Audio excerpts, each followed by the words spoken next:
لا قوت الا باللہ، علم اور عمل میں برکتیں عطا فرمائے، آمین۔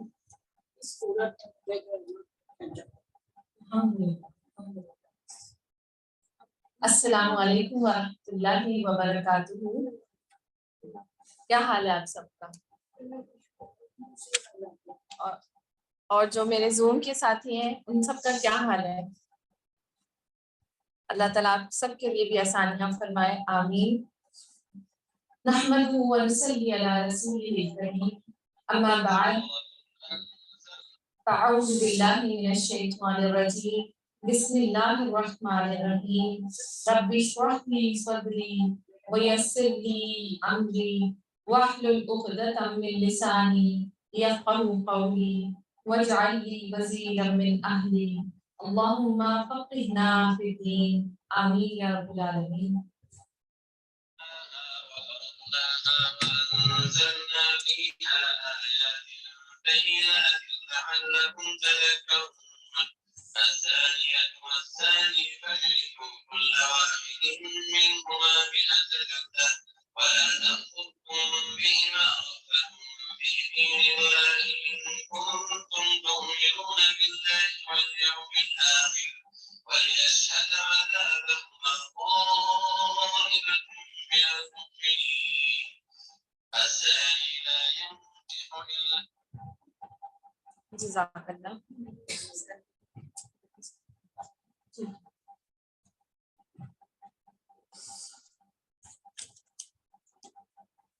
شروع اللہ کے نام سے جو بہت مہربان اور نہایت رحم فرمانے والا ہے۔ سورہ نور، سورۃ انزلناہا وفرضناہا وانزلنا فیہا، اور یہ ہے وہ سورت جو ہم نے نازل فرمائی۔ ویسے تو پورا قرآن ہی اللہ تعالیٰ نے نازل فرمایا ہے، لیکن خاص طور پر اس میں جو احکامات ہیں یہ اس کے لیے ہے کہ اس کی اہمیت کو اجاگر کرنے کے لیے کہ اللہ تعالیٰ نے اس سورت کو فرض بھی کیا ہے، یعنی جو احکامات ہیں وہ فرض ہیں، اور مقرر کر دی گئی جس میں ہم نے کھلی کھلی آیتیں تاکہ تم یاد رکھو، اور زناکار عورت اور مرد میں سے ہر ایک کو 100 کوڑے لگاؤ، یعنی جو غیر شادی شدہ ہیں ان کے لیے ہے کہ ان کو 100 کوڑے لگائے جائیں گے۔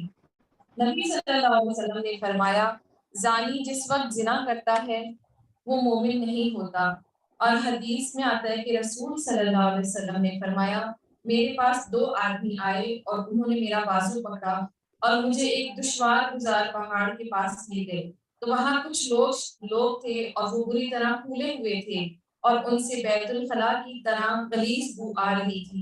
میں نے پوچھا یہ کون ہیں؟ انہوں نے کہا زانی مرد اور زانی عورتیں ہیں۔ اللہ تعالیٰ ہم سب کو کی حفاظت فرمائے اور ہمارے جسم سے اور اعضاء سے جو ہے وہ زنا سے دور رکھے، آمین۔ اور اسی طرح جو شادی شدہ ہیں ان کو رجم کرنا ہے۔ حدیث میں آتا ہے کہ نبی صلی اللہ علیہ وسلم نے جو شادی شدہ ہیں ان کو رجم کرنے کی سزا مقرر کی تھی۔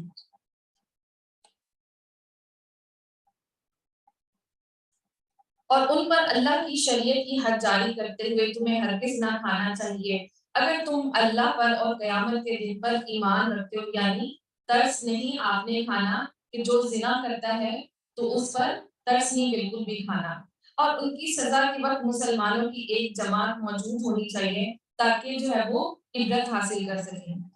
زانی مرد اور زانیہ یا مشرکہ عورت کے اور سے نکاح نہیں کر سکتا، اور زناکار عورت بھی بجز زانی مرد یا مشرک مرد کے اور کسی سے نکاح نہیں کرتی اور ایمان لانے والوں پر حرام کر دی گئی ہے۔ یعنی کہ جو کہا جاتا ہے کہ جو نیک لوگ ہوتے ہیں نا تو اللہ تعالیٰ ان کے لیے نیک زوج عطا فرماتے ہیں، اور اسی طرح اس میں یہ بھی حکم ہے کہ جو زنا کرنے والے ہیں وہ زانیوں سے ہی شادی کرتے ہیں، یعنی برے لوگوں کو ہی ترجیح دیتے ہیں، اور جو پاک دامن عورتوں پر زنا کی تہمت لگائیں پھر 4 گواہ پیش نہ کر سکیں تو انہیں 80 کوڑے لگاؤ اور کبھی بھی ان کی گواہی نہ قبول کرو۔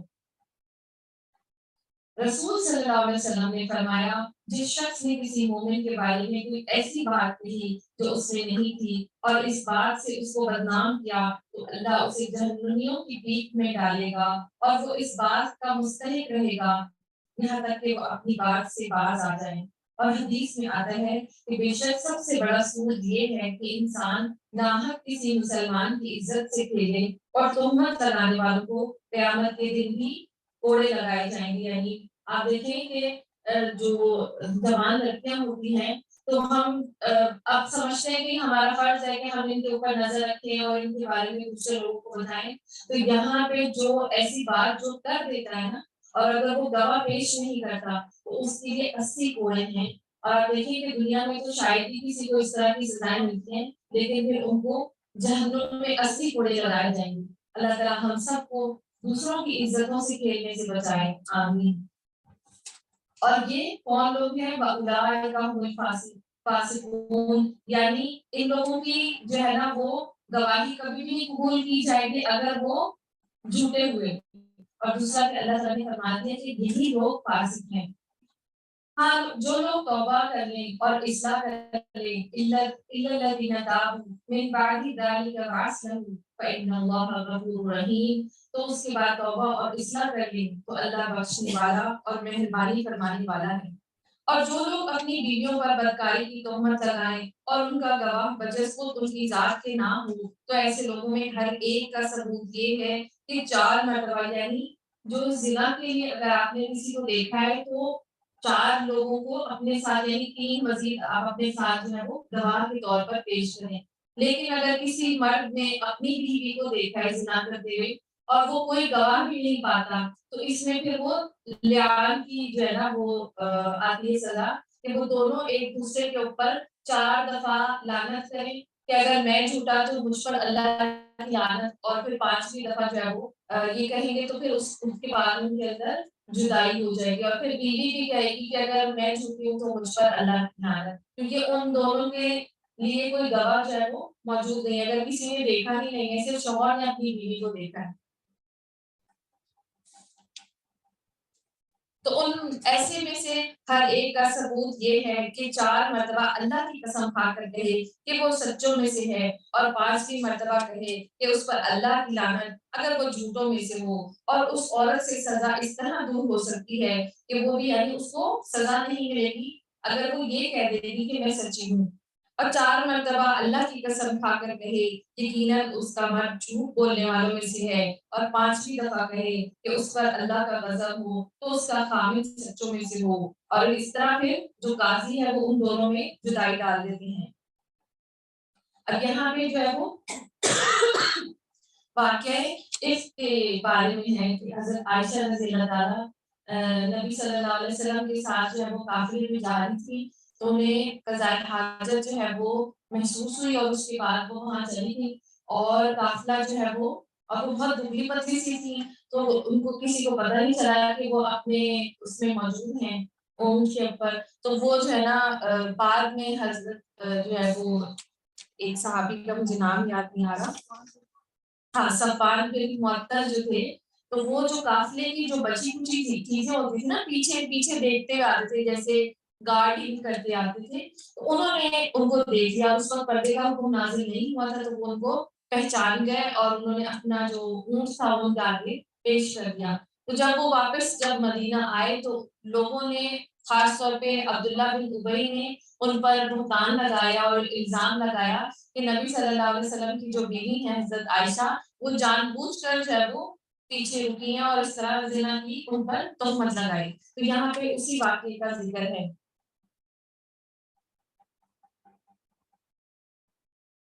وَلَوْلَا فَضْلُ اللَّهِ عَلَيْكُمْ وَرَحْمَتُهُ وَأَنَّ اللَّهَ تَوَّابٌ حَكِيمٌ إِنَّ الَّذِينَ جَاءُوكَ بِالْإِفْكِ عُصْبَةٌ مِّنكُمْ، اور اللہ کا اگر فضل کرم تم پر نہ ہوتا تو، اور اللہ توبہ قبول کرنے والا باحکمت ہے۔ اور جو لوگ یہ بہت بڑا بہتان باندھ لائے ہیں، یہ بھی تم میں سے ایک گروہ ہے، تو اسے اپنے لیے برا نہ سمجھو، بلکہ یہ تو تمہارے حق میں بہتر ہے۔ اور ہاں، ان میں سے ہر ایک شخص پر اتنا گناہ ہے جتنا کہ اس نے کمایا، اور ان میں سے جس نے اس نے بہت بڑے حصے کو سر انجام دیا۔ اور یہاں پر یہ ہوا تھا کہ حضرت عائشہ کا جو ہے وہ ہار گم ہو گیا تھا، اور حضرت عائشہ کا دیکھیے 2 دفعہ ہار گم ہوا ہے، ایک جب وہ تیمم کا انشاءاللہ ہم پڑھیں گے، اور یہ بھی اللہ کی شان ہے کہ ایک بہانہ ان کو کہ اللہ تعالیٰ نے ان کی عزت اور عصمت کی گواہی دی۔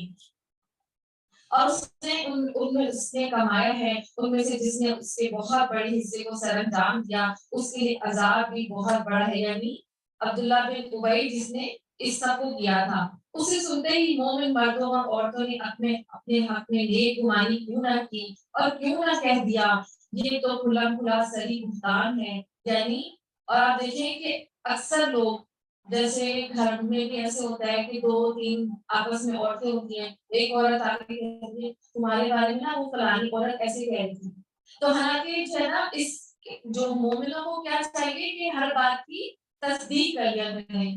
یہ قرآن میں بھی آتا ہے نا کہ جب بھی آپ کے پاس کوئی خبر آئے تو اس کی تصدیق کر دیں، تو یہاں پہ جو ہے اچھا ہاں مجھے بھی ایسے لگتا ہے، تو میں بھی حیران ہوتی ہوں کہ انسان جب انسان کو اتنا اچھا بہتر طور پہ جانتا ہے تو وہ پہلے کیوں نہیں سوچتا کہ نہیں ایسا نہیں ہو سکتا کہ اس نے میرے بارے میں یہ بات کہی ہو۔ تو اللہ تعالیٰ ہم سب کو ہدایت دے کہ کسی کے بارے میں ایسی بدگمانیاں پیدا کرنا اور جو ہے نا وہ جھوٹی باتیں پیش کرنا، اور اسی طرح کہا جاتا ہے کہ اچھے گمان جیسے کسی کے گھر میں نئی بہو آ جاتی ہے تو لوگ آ کے باتیں بناتے ہیں، تو اچھی جو ہے نا گمان رکھنے چاہیے کہ آپ کو اللہ تعالیٰ جس طرح کا گمان ہوگا تو آپ کے گھر کے مسائل بھی اللہ تعالیٰ اسی طرح حل کروا دیں گے۔ تو انہوں نے کیوں نیک گمان یعنی آپ صلی اللہ علیہ وسلم کی بیوی ہے اور اتنی معصوم سی ہے، تو انہوں نے لوگوں نے پہلے ہی کیوں نہ سوچ لیا کہ وہ ایسے ہو نہیں سکتا، اور اس پر 4 گواہ کیوں نہ لائے، اور جب آپ گواہ نہیں لائے تو یہ بہتان باز یقیناً اللہ کے نزدیک محض جھوٹے ہیں۔ اگر اللہ کا فضل و کرم تم پر دنیا اور آخرت میں نہ ہوتا تو یقیناً تم نے جس بات کے چرچے شروع کر رکھے تھے اس بارے میں تمہیں بہت بڑا عذاب ہو جاتا، جبکہ تم اسے اپنی زبانوں سے نقل در نقل کرنے لگے اور اپنے منہ سے وہ بات نکالنے لگے جس کی تمہیں متعلق خبر نہ تھی، یعنی جو مسلمان تھے وہ بھی، کیونکہ دیکھیں نا پہلے کے دور میں تو انسان جو ہے وہ کسی طرح کسی کی گواہی پیش نہیں کر سکتا، آج کل تو جو کیمرے ہیں اور CCTV یہ ساری چیزیں ہیں، تو اس دور میں تو جو لوگ کہہ رہے ہیں جو سن رہے ہیں تو وہ اس پر مسلمان بھی شش و پنج میں مبتلا ہو گئے تھے کہ کیا ایسا ہے، تو تم اسے ہلکی بات سمجھتے ہو لیکن اللہ کے نزدیک وہ بہت بڑی بات ہے۔ سبحان اللہ ھذا بہتان عظیم، اور تم نے ایسی بات کو سنتے ہی کیوں نہ کہہ دیا کہ ہمیں ایسی بات منہوں سے نہیں نکالنی چاہیے تھی، اے اللہ تو پاک ہے، یہ تو بہت بڑا بہتان ہے اور تہمت ہے۔ اور اسی طرح عبداللہ بن ابی کے لیے جو ہے نا وہ مسلمانوں نے 3 صحابہ ایسے ہیں جن سے یہ غلطی سرزد ہو گئی تھی، تو ان کے لیے جو ہے نا وہ پھر ان کو کوڑے لگائے گئے تھے، لیکن جو عبداللہ بن ابی جس نے یہ سارا معاملہ کیا تو اس کے لیے اللہ تعالیٰ نے کیا کہہ دیا تھا کہ وہ جی رئیس المنافقین یعنی منافقوں کا سردار تھا۔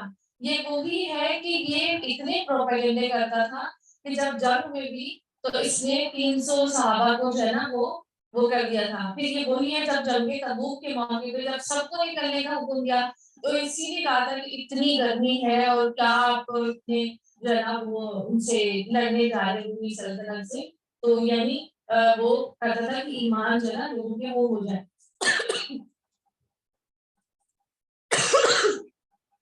اور اللہ تمہیں نصیحت کرتا ہے کہ کبھی بھی ایسا کام نہ کرنا اگر تم سچے مومن ہو۔ اللہ یہ آیت نمبر 17 ہے۔ اللہ تمہارے سامنے اپنی آیتیں بیان فرما رہا ہے اور علم اور حکمت والا ہے، اور جو لوگ مسلمانوں میں بے حیائی پھیلانے کے آرزو مند رہتے ہیں ان الذین یحبون ان تشیع الفاحشہ فی الذین آمنوا لهم عذاب الیم فی الدنیا والآخرہ واللہ یعلم وانتم لا تعلمون، اور جو یہاں پہ ہے کہ جو مسلمانوں میں فحاشی پھیلانے کے آرزو مند رہتے ہیں ان کے لیے دنیا اور آخرت میں دردناک عذاب ہے، اللہ سب کو جانتا ہے اور تم کچھ بھی نہیں جانتے۔ اور آپ دیکھیں کہ جو مسلمانوں میں یہ جس طرح جو بھی کام کر رہے ہیں بے حیائی پھیلانے کے، جو ڈرامے بنائے جاتے ہیں، فلمیں بنائی جاتی ہیں، جو کام کرتے ہیں، جو اس کی میکنگ کرتے ہیں، یہ سب جو ہے وہ اللہ کی جو ہے نا وہ عذاب میں مبتلا ہوں گے۔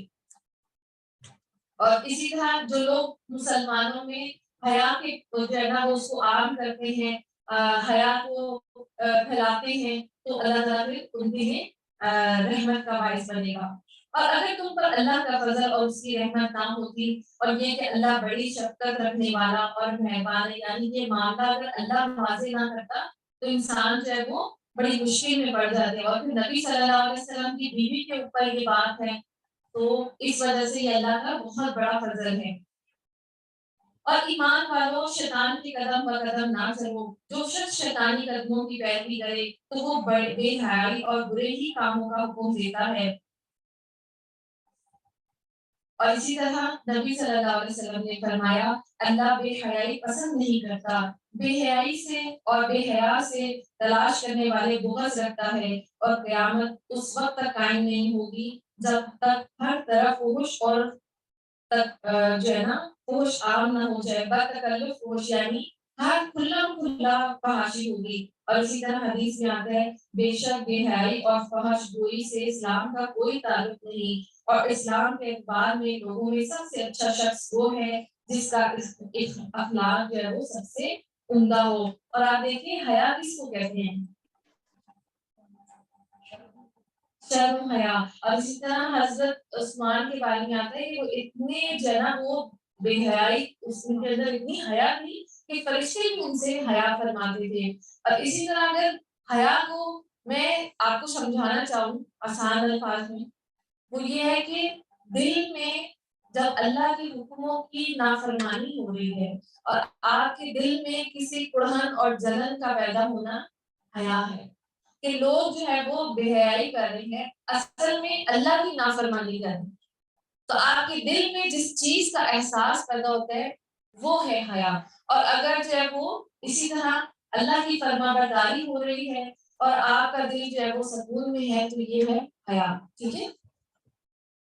اور اسی طرح بے حیائی کہتے ہیں جیسے سائنس کے الفاظ میں فساد کو کہتے ہیں بے حیائی. اور اسی طرح پالیوشن کو بے حیائی کہتے ہیں یعنی کسی چیز کی حیت کو آپ نے بدل دیا. جو چیز جس طرح ہونی چاہیے تھی اس کو آپ نے تبدیل کر دیا. یہ بے حیائی ہے. جیسے فرض کریں کہ یہاں پر میں آئی اور میں یہاں پہ بیٹھی اور میں نے ہر چیز کو یہاں سے یہاں رکھ دیا اس چیز کو یہاں سے اٹھا کر یہاں رکھ دیا تو یہ میں نے کیا کیا؟ یہ میں نے بے حیائی کر دی. یعنی کہ جو چیز جہاں پہ رکھنی چاہیے تھی اس کو ویسے نہیں چھوڑا بلکہ اس جگہ فساد مچا دیا. تو یہ بے حیائی ہے.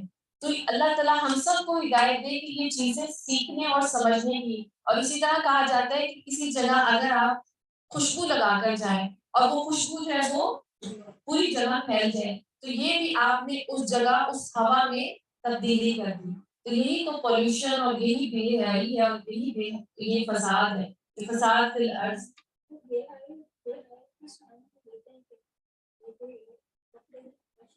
جی بالکل. اور اسی طرح کے وہ ہے نا جیسے فرض کریں دروازے کھول کے آپ اندر آئے اور آپ نے دروازہ بند تھا لیکن کھلا چھوڑ دیا تو یہ بھی بے حیائی ہے. یعنی جی اب یہاں پہ سورہ نور میں آپ کو اخلاقی طور پہ ساری جو حیا کے پیٹرن ہیں ان کے بارے میں ایون کہ سورہ قصص میں آتا ہے کہ وہ جو حضرت موسیٰ علیہ السلام کے پاس جو دو عورتیں آئی تھی نا تو وہ حیا کے ساتھ چلتی ہوئی آئی تھی. یعنی ہر چیز میں حیا ہے کہ چال میں بھی حیا ہے. اب چال میں حیا کیسے ہے کہ آپ چل کر آ رہی ہیں یعنی اس طرح چل کر آ رہی ہیں تو اس میں حیا کیسے آپ ظاہر کریں کہ آپ کی عزت جو ہے وہ سنبھالی ہوئی آپ کی زینت کو ظاہر نہیں ہو رہی آپ کا جسم نظر نہیں آ رہا آپ اللہ کی نافرمانی نہیں کر رہے چلتے ہوئے آپ نے اپنی نظریں جھکائی ہوئی ہیں کوئی دوسرا آپ کو رغبت کے طریقے سے نہیں دیکھ سکتا. تو یہ ساری چیزیں حیا میں شامل ہیں. اور اسی طرح کہا جاتا ہے کہ جس چیز کو آپ نے اٹھانا بھی ہو تو آپ نے جھک کر اس طرح نہیں اٹھانا کہ آپ کے جو پیچھے والی سائڈ ہے وہ جیسے ہم رکوع کی حالت میں ہوتے ہیں اس طرح ہو جائے. جیسے اکثر ہم بازار جاتے ہیں تو کوئی چیز ہم نے نیچے سے پکڑ کے اٹھانی ہے تو ہم پورا رکوع کی حالت میں چلے جاتے ہیں. تو اس طرح نہیں کرنا. پورا جس جگہ پہ جو چیز اٹھانی ہے اس جگہ جا کے بیٹھنا ہے. میں آپ کو چل کے دکھاتی ہوں تھوڑا سا نا آپ کو چال کا بتا دیتی ہوں. اب فرض کریں کہ یہ چیز جو ہے وہ یہاں پر ہے. اب میں یہاں سے آئی اور میں یہاں آ کے عورتیں کیا کرتی ہیں وہ یوں کر کے ایسے نہیں کرتی. ٹھیک ہے آپ نے اس چیز سے بالکل قریب ہو جانا ہے اور اس کے بعد نیچے بیٹھنا ہے اور وہ چیز اٹھانی ہے اور پھر ایسے، یعنی جو آپ کا پورا باڈی پوسچر ہے وہ سمٹا ہوا ہو، آپ کے ہپس نہ نظر آئے، آپ کا فرنٹ نہ نظر آئے، ٹھیک ہے. اللہ تعالیٰ آپ سب کے لیے آسانیاں فرمائے. اور اسی طرح جی، اور یہ دیکھیے کہ اللہ تعالیٰ تو ہمیں باڈی لینگویج سکھاتا ہے، اور جو ہمارے پاؤں ہیں تو یہ بھی جو ہے وہ عورت کا جو جسم ہے وہ سمٹا ہوا ہونا چاہیے. جیسے ہم گاڑی میں بیٹھے تو ہم اپنے پاؤں کو پہلے ایک پاؤں ایسے رکھتے ہیں، پھر دوسرا پاؤں ایسے نہیں ہم نے رکھنا، ہم نے پوری جو باڈی ہے اس کو، جیسے فرض کریں یہ گاڑی کی سیٹ ہے تو گاڑی کے اندر ہم نے بیٹھتے ہوئے اپنے ایسے پہلے بیٹھنا ہے اور پھر پاؤں کو دونوں کو ادھر رکھنا ہے، ٹھیک ہے. تو یعنی پاؤں کو کوشش کرنی ہے کہ کھولنا نہیں ہے. اللہ تعالیٰ آپ سب کے لیے آسانیاں فرمائے، آمین. اور اللہ بھی حیا فرماتا ہے، اللہ جو ہے وہ حیا والا ہے. اللہ تعالیٰ ہم سب کو حیا والا بنا دے. اور اسی طرح ایک حدیث میں آتا ہے کہ ایک اس کا مفہوم یہ ہے کہ ایک آدمی جو ہے وہ اپنے بھائی کے لیے کہہ رہا تھا کہ تم حیا نہیں کرو، چلو چلو. تو اس پہ اللہ کے نبی صلی اللہ علیہ وسلم نے فرمایا تھا کہ اس کو ایسے ہی رہنے دو. اور حیا جو ہے وہ ایمان کی شاخ ہے، یعنی یہ ساری چیزیں مل کے آپ کے ایمان کو مکمل کرتی ہیں. اور اللہ حیا کا حکم دیتا ہے، اور شیطان کیا کرتا ہے؟ ایمان والو شیطان کی قدم بقدم نہ چلو، جو شخص شیطانی قدموں کی پیروی کرے وہ تو بے حیائی اور برے کاموں ہی کا حکم کرتا ہے. اسی طرح دیکھیں کہ جو حضرت آدم علیہ السلام کو اس نے کیا کروایا تھا کہ جنت کے کپڑے ہی ان سے اتروا دیے تھے. تو جو شیطان ہے وہ بے حیائی کا حکم دیتا ہے، وہ فساد کا حکم دیتا ہے. اور اگر اللہ کا فضل و کرم تم پر نہ ہوتا تو تم میں سے کوئی بھی کبھی بھی پاک صاف نہ ہوتا، لیکن اللہ جسے پاک کرنا چاہے کر دیتا ہے. اور اللہ سب سننے والا اور سب جاننے والا ہے. اور تم میں سے جو بزرگی اور کشادگی والے ہیں انہیں اپنے قرابت داروں اور مسکینوں اور مہاجروں کو اللہ کی راہ میں دینے سے قسم نہیں کھا لینی چاہیے. یعنی یہ یہاں پہ جو ہے نا حضرت مصطفیٰ بن اساسہ کے بارے میں ہے کہ وہ حضرت ابوبکر صدیق کے جو ہے نا وہ خالہ زاد بھائی تھے. تو ان سے بھی غلطی ہو گئی کہ انہوں نے کہ یہی وہ کر لیا کہ شاید حضرت عائشہ نے ایسا کیا ہے. تو اس پر حضرت ابوبکر صدیق نے قسم کھا لی تھی کہ میں اب سے اس کا جو وظیفہ میں دیتا تھا ان کو تو میں وہ اللہ کی قسم اب میں نہیں دوں گا. تو اس وقت اللہ تعالیٰ نے جو ہے نا وہ فرمایا تھا کہ بلکہ ان کو وَلْيَعْفُوا وَلْيَصْفَحُوا أَلَا تُحِبُّونَ أَن يَغْفِرَ اللَّهُ لَكُمْ وَاللَّهُ غَفُورٌ رَحِيمٌ.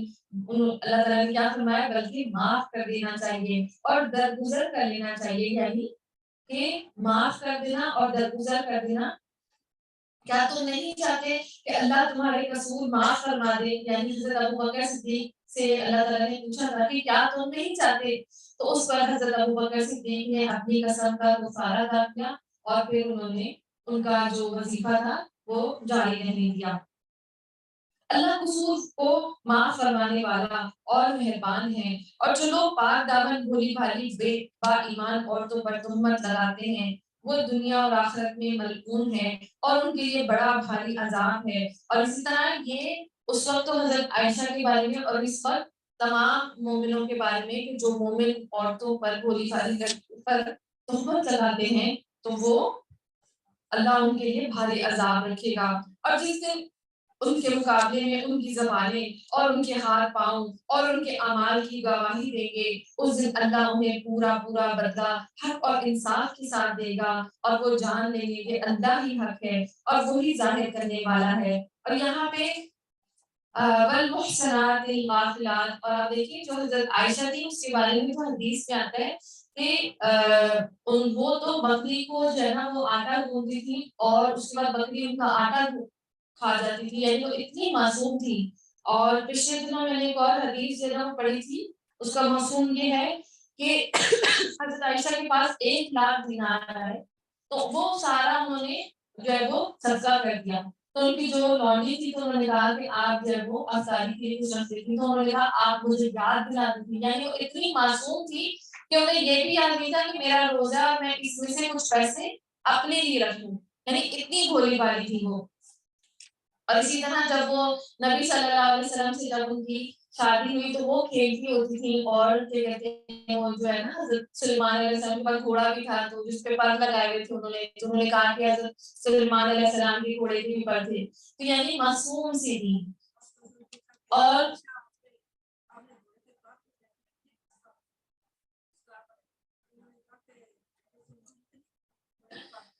ماشاء اللہ، اور یہاں پہ جو ہے نا وہ ہماری ماں کے طور پر ہے. حضرت عائشہ امہات المومنین جو ہے وہ ہماری ماں کے درجے پہ ہیں. اور انہوں نے نبی صلی اللہ علیہ وسلم کا جو آخری دن تھے وہ حضرت عائشہ کے پاس گزرے، یعنی انہوں نے اپنے سینے کے اوپر ان کا سر رکھا ہوا تھا، اور اسی طرح حضرت عائشہ کے پاس ہی انہوں نے آخری دن گزارے، اور ان سے نبی صلی اللہ علیہ وسلم کو حضرت عائشہ سے بہت زیادہ محبت تھی، اور اسی طرح حضرت خدیجہ سے محبت تھی اور حضرت عائشہ سے محبت تھی. اور جس دن ان کے مقابلے میں ان کی زبانیں اور ان کے ہاتھ پاؤں کے اعمال کی گواہی دے گا. اور یہی حضرت عائشہ ہے کہ انہوں نے حدیث کی اتنی ماشاءاللہ ذہین تھی کہ انہوں نے حدیث کا جو ہے نا بہت بڑا ذخیرہ جو ہے نا لوگوں نے ان سے بھی علم حاصل کیا. اور اس دن انہیں پورا پورا برتا اور حق و انصاف کے ساتھ دے گا، اور وہ جان لے کہ اللہ ہی حق ہے اور وہی ظاہر کرنے والا ہے. الخبیثات للخبیثین والخبیثون للخبیثات، اور خبیث عورتیں خبیث مردوں کے لائق ہیں اور خبیث مرد خبیث عورتوں کے لائق ہیں. یعنی کہ یہاں پہ پہلے بھی وہ آئے تھے نا، اسی طرح کے برے لوگوں کو بری باتیں اور برے لوگ ہی جو ہے نا وہ پسند آتے ہیں، اور وہ انہی کے لیے جو ہے نا وہ ٹھیک ہوتے ہیں، اور جو مومن ہیں ان کے لیے مومن مرد. تو اسی طرح اب فرض کریں اگر آپ چاہتے ہیں کہ آپ کا کسی مومن مرد سے رشتہ ہو تو آپ کو کیا چاہیے کہ خود مومنہ بننا ہے، کیونکہ یہاں پہ قرآن میں آتا ہے کہ مومن عورتوں کے لیے مومن مرد ہیں.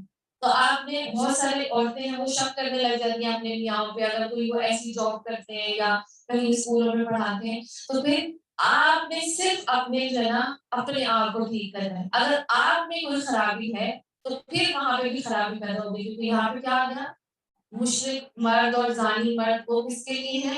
مشرکہ عورت اور برے عورتوں کے لیے. ٹھیک ہے، تو یہاں پہ اپنے آپ کو ٹھیک کرنا ہے بس. اور پاک عورتیں پاک مردوں کے لیے ہیں اور پاک مرد پاک عورتوں کے لیے ہیں. اور اسی طرح آتا ہے کہ جو دنیا کی جو بہترین متاع ہے یعنی بہترین گفٹ ہے وہ کیا ہے؟ بہترین بیوی ہے، نیک بیوی ہے. ٹھیک ہے، اللہ تعالیٰ ہم سب کو نیک زوج عطا فرمائے. اور ایسے پاک لوگوں کے متعلق جو کچھ بکواس یہ کر رہے تھے ان سے بالکل بری ہے، یعنی حضرت عائشہ جو ہے وہ بالکل بری ذمہ ہے. ان کے لیے بخشش ہے اور عزت والی روزی ہے. اے ایمان لانے والوں اپنے گھروں کے سوا، اور اب یہاں پہ جو زنا کے جو قریب چیزیں کرتی ہیں اللہ تعالیٰ ان کو دور فرما رہے کہ یہ جو چیزیں ہیں جو اخلاقی گراوٹیں ہیں یہ ختم ہو جائے گی تو زنا بھی وہ بھی ختم ہو جائے گا. اور اے ایمان لانے والوں یا ایھا الذین آمنوا لا تدخلوا بیوتا غیر بیوتکم حتی تستأنسوا، اے ایمان لانے والوں اپنے گھروں کے سوا اور گھروں میں نہ جاؤ جب تک کہ اجازت نہ لے لو اور وہاں کے رہنے والوں کو سلام نہ کر لو. اور اسی طرح حدیث میں آتا ہے کہ نبی صلی اللہ علیہ وسلم پہلے سلام کیا کرتے تھے اور پھر داخلے کی اجازت کرتے تھے. اور اسی طرح آپ صلی اللہ علیہ وسلم کا معمول یہ بھی تھا کہ آپ 3 مرتبہ اجازت طلب فرماتے، اگر کوئی جواب نہ آتا تو آپ واپس لوٹ آتے. اور یہ بھی آپ کی عادت تھی کہ اجازت طلب کرتے وقت آپ دروازے کے دائیں یا بائیں جانب کھڑے ہوتے تھے تاکہ ایک دم سامنا نہ ہو جس میں بے پردگی ہو. تو آپ دیکھیں کہ یہ باتیں ہم جو ہے ایز اے ماں باپ اپنے بچوں کو سکھائیں تاکہ جب وہ ہمارے گھر میں یا ہمارے کمروں میں داخل ہوں تو انہیں پتہ ہو. کیونکہ اگر ہم نہیں سکھائیں گے تو باہر وہ کسی اور کا دروازہ جا کے کھٹکائیں گے تو انہیں تو نہیں پتا، پھر وہ بیچ میں کھڑے ہوں گے یا زیادہ دفعہ. اور اسی طرح اب یہ بیل کے لیے آتا ہے جو آپ کا فون ہے، جیسے ایک تو ہے نا آپ دروازے کو نوک کرتے ہیں، اب ایک آپ فون کر رہے ہیں کسی کو، تو اگر آپ کا 3 کالز پہ اس نے نہیں اٹھایا تو اس کو اب آپ تنگ نہ کریں، ہو سکتا ہے وہ مصروف ہو یا سو رہا ہو. اور اسی طرح اب یہی ہے کہ اگر آپ آج کل تو وہ دروازے پہ نوک کرنے والا سسٹم کم ہو گیا، انسان فون کے ذریعے ہی اجازت لے لیتا ہے کہ میں آ رہی ہوں، یا تو یہ بھی اسی اس میں آتا ہے کہ آپ اجازت لے کے جائیں. اور پہلے السلام قبل الکلام، یعنی کلام سے پہلے آپ نے سلام کرنا ہے. ٹھیک ہے، اور اسی طرح نبی صلی اللہ علیہ وسلم نے ایک اور حدیث میں آتا ہے کہ جو دروازے کے اندر جھانک کر دیکھے تو اس کی آنکھ کھولنے تک کا حکم دیا ہے. اور آپ دیکھیں کہ بہت سارے لوگ جو ہے وہ دروازے کے جار سے جو ہے وہ دیکھنے کی اور سننے کی کوشش کرتے ہیں. اور اسی طرح یہ صرف اس میں نہیں ہے بلکہ آپ کی جو نجی معاملات ہیں, جو آپ کی کبرز ہیں, یا کوئی آپ کا لیٹر آیا ہے یا کوئی آفیشیل لیٹر آیا ہے, اس کو کھولنے کے دیکھنے کی بھی اجازت نہیں ہے. یعنی یہ انہی چیزوں میں یہ ساری چیزیں آ جاتی ہیں. اگر وہاں تمہیں, اور یہ تمہارے لیے سراسر بہتر ہے تاکہ تم نصیحت حاصل کر لو, اور اگر تمہیں وہاں کوئی بھی نہ مل سکے تو پھر بغیر اندر اجازت ملے بغیر اندر چلے جاؤ. یعنی کوئی ایسی جگہ جہاں پہ کوئی بھی نہیں رہتا اور آپ کو پتا ہے کہ تو پھر وہاں پہ آپ بغیر اجازت بھی جا سکتے ہیں. جیسے آپ کوئی گھر خریدنے جا رہے ہیں اور اس جگہ آپ نے جو ہے نا وہ دیکھنا ہے جا کے, اور اگر تم سے لوٹ جانے کو کہا تو تم لوٹ ہی جاؤ. اور یہ وہ باتیں ہیں جو انسان کو اپنے بچوں کو بچپن میں سکھانی چاہیے, کیونکہ بڑے ہو کر انسان کی فطرت نہیں بدلتی, اور فطرت جو ہے وہ 6 سال میں کمپلیٹ ہو جاتی ہے. جو چھوٹا بچہ ہوتا ہے نا, تو اس کی جو فطرت ہے وہ 6 سال میں پوری ہو جاتی ہے. اور یہی بات تمہارے لیے پاکیزہ ہے, اور جو کچھ تم کر رہے ہو اللہ خوب جانتا ہے. ہاں, غیر آباد گھروں میں جہاں تمہارا کوئی فائدہ یا اسباب ہو جانے پر تم پر کوئی گناہ نہیں. یعنی ایسی جگہ جہاں پر تمہارا مال ہو, اور وہ کوئی ایسی جگہ, کوئی گاؤں وغیرہ میں آپ کے گھر وغیرہ بنے ہیں, تو وہاں پہ بھی آپ ایسی جگہ جا سکتے ہیں. اور تم جو بھی کچھ ظاہر کرتے ہو اور چھپاتے ہو اللہ سب کچھ جانتا ہے. مسلمان مردوں سے کہو کہ اپنی نگاہیں نیچی رکھیں اور اپنی شرمگاہوں کی حفاظت رکھیں, اور یہی ان کے لیے پاکیزگی ہے. یعنی مردوں کے لیے بھی حکم ہے کہ اپنی نگاہوں کو نیچا رکھیں تاکہ عورت پر بھی نظر نہ پڑے, اور اسی طرح عورت کے لیے بھی آتا ہے کہ وہ پردہ کرے تاکہ مرد کو جو ہے وہ لبھائے نہ زیادہ. اور یہ ان کے لیے پاکیزہ ہے, یعنی یہ دونوں کے لیے ہے. اور اسی طرح نبی صلی اللہ علیہ وسلم نے حضرت علی کے لیے فرمایا تھا کہ اب ایک نگاہ کو دوسری نگاہ کے پیچھے نہ کرو. یعنی کہ اگر آپ کی کسی ایک طرف نظر چلی گئی ہے تو اس پر دوبارہ نظر نہ لوٹائی جائے. یعنی ایک نظر معاف ہے لیکن دوبارہ جو ہے نا اسی پکڑ رکھے. اور یہ جو لوگ کر رہے ہیں اللہ سب سے خبردار ہے. مسلمان عورتوں سے کہو وہ بھی اپنی نگاہیں نیچی رکھیں اور اپنی عصمت میں فرق نہ آنے دیں, اور اپنی زینت کو نہ ظاہر کریں. یعنی کہ جو زینت ہے وہ صرف شوہر کے لیے ہے. اور اسی طرح کہا جاتا ہے کہ نا, ایک جگہ میں گئی تو میں نے ان سے پردے کی بات کی, تو انہوں نے کہا کہ میں حجاب کرتی ہوں, میں اپنے آپ کو کور کرتی ہوں. تو میں نے ان سے کہا کہ آپ چہرے کا نقاب کیوں نہیں کرتی؟ تو کہتی کہ اس میں تو اتنی وہ سختی نہیں ہے نا, تو کوئی بات نہیں. تو میں نے کہا اصل میں جو چہرہ ہے نا وہی تو آپ کی پہچان ہے. یعنی دیکھیں نا, ہم ایک دوسرے کو چہرے سے پہچانتے ہیں. اگر چہرہ ہی ہم نہیں چھپائیں گے تو پھر آپ کی وہ پردے کا کمپلیٹ کیسے ہوگا؟ یہ ہماری شناخت ہے, ٹھیک ہے. تو اس کے لیے زیادہ ہے کیونکہ اس سے لوگ ہمیں پہچانتے ہیں. تو اللہ تعالیٰ ہم سب کو اپنی عزت اور عصمت کی حفاظت کرنے والا بنائے, سوائے اس کے جو ظاہر ہو گئے, یعنی جو آپ سے ہاتھ ہے, پاؤں ہے, ایسی چیزیں جو ظاہر ہوگی. اور اپنے گریبانوں پر اپنی اوڑھنیوں کو ڈال کے رکھی. یعنی جو خمر ہے اس کو کہتے ہیں, یہ جو شراب کے بارے میں بھی ہم نے پڑھا تھا نا کہ وہ عقل کو ڈھانپ لیتی ہے. تو جو خمار ہے وہ اوپر سے ایسی چادر جو آپ کے پورے جسم کو کور کر دیں. یہ جیسے وہ جو پٹھان پہنتے ہیں وہ اس طرح پورا کور ہو جاتا ہے. اور اپنی آرائش کو ظاہر نہ کریں سوائے اپنے خاوندوں کے لیے, یا اپنے والد کے, یا اپنے خسر کے, یعنی سسر کے. یعنی خاص طور پر جو زینت ہے وہ شوہر کے لیے اختیار کرنی ہے, اس کے لیے خوبصورت بننا ہے, اور خوشبو لگانی ہے, پاک صاف رہنا ہے, اور خوبصورت نظر آنا ہے, صاف ستھرے کپڑے پہنے. لیکن یہاں پہ جو ہے وہ والد ہیں یا سسر ہے یا بیٹے ہیں, تو ان کے لیے یہ نہیں کہ آپ بہت سج سنور کے جائیں. یعنی جو آپ کا نارمل جو آپ کے گھر کے کپڑے ہیں اس میں آپ جا سکتی ہیں. اور اسی طرح کہا جاتا ہے کہ جو عورتیں اپنے شوہر کے علاوہ دوسروں کو زینت ظاہر کرتی ہیں تو پھر ان کے شوہر ان میں اٹریکشن محسوس نہیں کرتے, یعنی وہ اللہ کی طرف سے وہ چیز ان سے چھن جاتی ہے, تو جب بھی ان کے شوہر پھر دوسری عورتوں میں پڑ جاتی ہیں. تو یہ اپنے لیے بہت بہتر ہے کہ آپ اگر دوسروں کے اپنے آپ کو چھپائیں گی تو اللہ آپ کے شوہر کی جو ہے نا وہ آپ کو محبت ڈالے رکھے گا اور اس کو آپ کے اندر اٹریکشن محسوس ہوگی. اور اپنے والد یا اپنے سسر کے یا اپنے یعنی جو محرم جو لوگ ہیں وہ اپنے لڑکوں کے یا اپنے خاوند کے لڑکوں کے یا اپنے بھائیوں کے یا اپنے بھتیجوں کے یا اپنے بھانجوں کے یا اپنے میل جول کی عورتوں کے یعنی جو آپ کے گھر میں کام وغیرہ کرتی ہیں اور جو ہے نا وہ غلام ہیں یا ایسے نوکر چاکر مردوں کے جو شہوت والے نہ ہو. اور اسی میں آتا ہے کہ جو کام والیاں ہوتی ہیں تو اس میں بھی آپ نے جو ہے نا زینت اختیار نہیں کرنی اور نہ کہ بالکل آپ نے دوپٹہ اتار کے رکھنا ہے. تو آپ نے اپنے آپ کو کور کرنا ہے کیونکہ جو ہے نا عورت کا عورت سے بھی پردہ ہے. اور اسی طرح جو گردن سے لے کے ٹخنے تک عورت کا پردہ ہے, جو مرد کا پردہ ہے وہ ناف سے لے کے گھٹنے تک. ٹھیک ہے.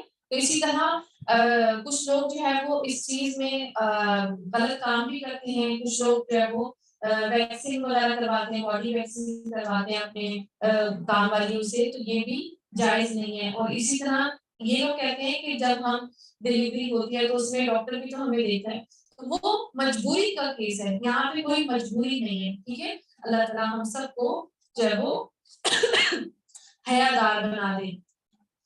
اور ایسے نوکر چاکر مردوں کے جو شہوت والے نہ ہو, یعنی آپ کے ایسے نوکر چاکر جو چھوٹے ہوں یا ان میں جو ہے وہ شہوت نہ ہو, یعنی جو کیا بوڑھے ہو گئے ہوں یا جو کہا جاتا ہے نا جو گے ٹائپ ہوتے ہیں, لڑکے ہوتے ہیں اس طرح کے, یا ایسے بچوں کے جو عورتوں کے پردے کی باتوں سے مطلع نہیں ہے. یعنی ان بچوں سے بھی آپ کو پردے کی ضرورت نہیں ہے جو معصوم ہیں. لیکن آپ دیکھیں کہ آج کل کے جو بچے ہیں نا وہ اس طرح معصوم نہیں ہے, وہ ہر چیز کو نوٹ کرتے ہیں.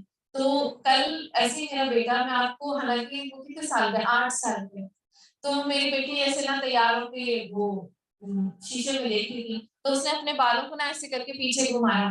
تو اس نے کہا کہ مما وہ نا ٹی وی میں بھی ایسے دکھاتے ہیں کہ جب کوئی کسی کو جو ہے نا پسند آ جاتا ہے نا تو وہ لڑکی کے بال ایسے گھومتے ہیں, تو وہ نا سلو موشن ہوتا ہے, تو مطلب سلو موشن میں دکھاتے ہیں. کہتا مما جب اصلی میں کیسے ہوتا ہے, یعنی سلو موشن میں نظر آتا ہے. میں اتنا حیران ہوئی کہ دیکھو یعنی اس تو ابھی اس طرح سینس بھی نہیں ہے, لیکن یہاں پہ اس میں کہ جو معصوم ہے, جن کو عورتوں کی باتوں سے پرواہ بھی نہیں ہے, ان بچوں کی یاد ہے. تو اگر آپ کو لگتا ہے کہ آپ کے بچے ہوشیار ہیں اور ہر بات کو نوٹ کرتے ہیں, تو ایون وہ 6-7 سال کا تھا تو وہ کہتا تھا مما آپ نا پردہ کرنے. اور اسی طرح میری بیٹی کو بھی کہتا تھا اس کو پردہ کرنا چاہیے, اس کو پردہ کرنا چاہیے. تو وہ ذرا ماحول ہے نا, تو ان چیزوں کو وہ بڑا نوٹ کرتا ہے کہ یہ جو ہے نا وہ اس طرح ہے. تو اب اس نے جب وہ سوال پوچھا تو آپ خود سوچ لیں کہ ہمارے جو 6-7 سال کے بچے ہیں تو وہ آج کل کی جو جنریشن ہے وہ ہوشیار ہو گئی ہے. ٹھیک ہے. تو اس سے آپ نے پردے کا اہتمام کرنا ہے. ٹھیک ہے. اور اسی طرح جو گھر میں جو فیملی میں باتیں ہوتی ہیں, خاص طور پہ جب بڑے بات کر رہے ہوتے ہیں تو پتہ نہیں چلتا کہ ایسی کوئی بات منہ سے نکل جاتی ہے, تو اس میں اپنے بچوں کو جو ہے نا الگ کر دینا چاہیے. اور اس طرح زور زور سے پاؤں مار کرنا چاہیے اور ان کی پوشیدہ زینت معلوم ہو جائے, یعنی ایسی بچنے والی بھی چیزیں نہ پہنے کہ جو ہے نا وہ آپ کی زینت پتہ چل جائے. یعنی جولری بھی ہے, پازیب ہے,